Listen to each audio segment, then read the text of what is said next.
Hello friends, আপনারা দেখছেন guideline all আর আমি আপনাদের সঙ্গে রাহুল।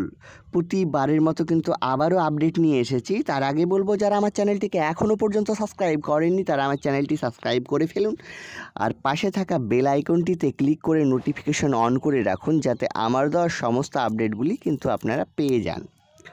হ্যাঁ বন্ধুরা, এটি কিন্তু সম্পূর্ণ ভিআরপিদের জন্য আলোচনা এবং একান্ত ব্যক্তিগত আলোচনা, কারণ আমিও একজন ভিআরপি, আলোচনায় আমিও থাকতে পারি।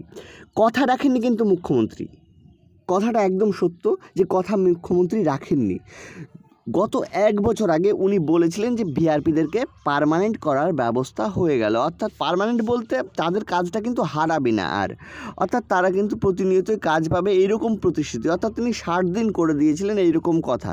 কিন্তু তারপরে ভিভিডির কাজ করানোর সিদ্ধান্ত নেওয়া হলো, কিন্তু ভিভিডির কাজটি কিন্তু ওই প্রতিশ্রুতির মধ্যে পড়ছে না বলেই মনে করা হয়। তাহলে ভিভিডি কাজ ছাড়াও যদি আরও 60 দিন আমাদের যুক্ত হতো তাহলে কিন্তু আমাদের কাজের কিন্তু অভাব হতো বলে মনে হয় না।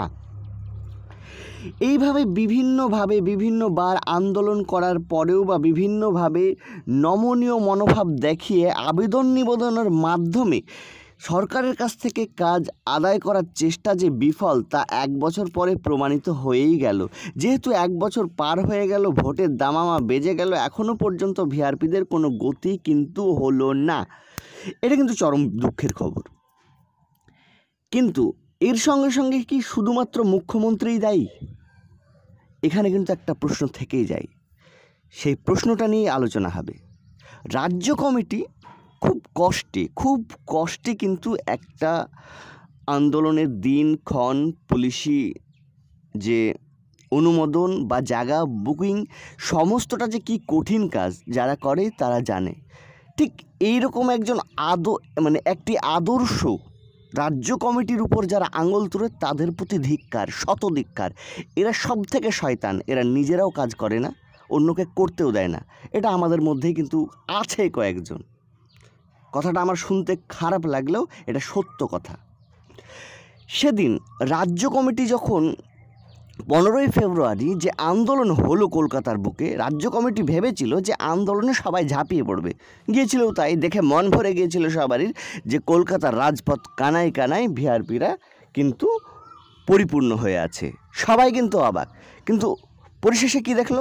লাঠিচার্জ, সব হাওয়া, কেউ নেই। রাজ্য কমিটির ইলিয়াস দাস সহ আর কয়েকজনকে গ্রেপ্তার করা হলো। যদি ওই গ্রেপ্তারের সঙ্গে সঙ্গে সকলে ঝাঁপিয়ে পড়তে পুলিশ কি অবাক হয়ে যেত না? সবাইকে কি সেদিনই ছেড়ে দিতে পারতো না?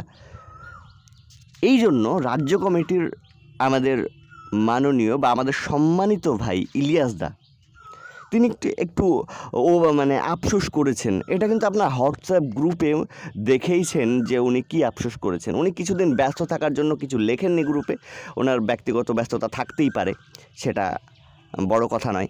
বড় কথা হলো যে উনি যে আঘাতটা পেয়েছেন, ওনাকে যে আঙুল তুলে তুলে কথা প্লাস হিসাব চাওয়া হয়েছে বিভিন্ন কাজের, যে কত টাকা উনি টাকা মেরে খেয়েছেন, এই ইটিসি এইসব, এগুলো কিন্তু ভালো কথা নয়। একসাথে এগিয়ে চলতে হবে। এই গেল একরকম কথা। 2 নম্বর, আমি স্বাগত জানাবো বর্ধমান জেলার ভিআরপিদেরকে।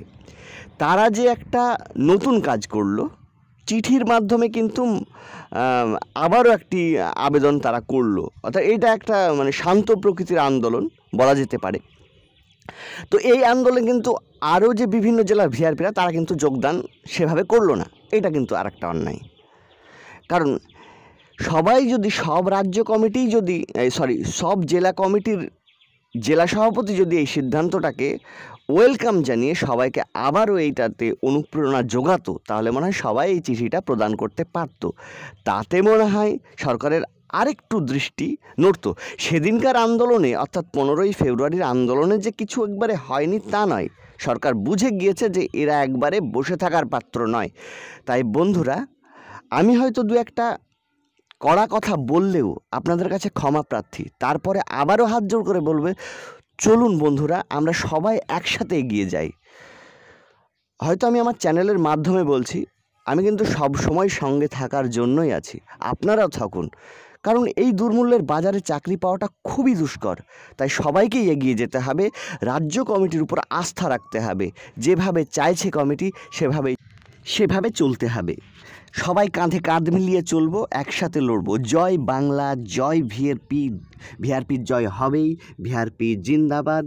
ভিআরপিদেরকে পার্মানেন্ট করতেই হবে। এইরকম অনুপ্রেরণা নিয়েই আমরা আগামী দিনের আন্দোলনগুলোতে ঝাঁপিয়ে পড়ব। কারণ আমার মনে হয় কারোই ক্ষমতা নেই যে চাকরি সেইভাবে জোগাড় করা, যেহেতু সবারই বয়স কিন্তু বয়স কিন্তু পেরিয়ে গেছে চাকরির, অর্থাৎ নতুন করে চাকরির আশা করা বৃথা।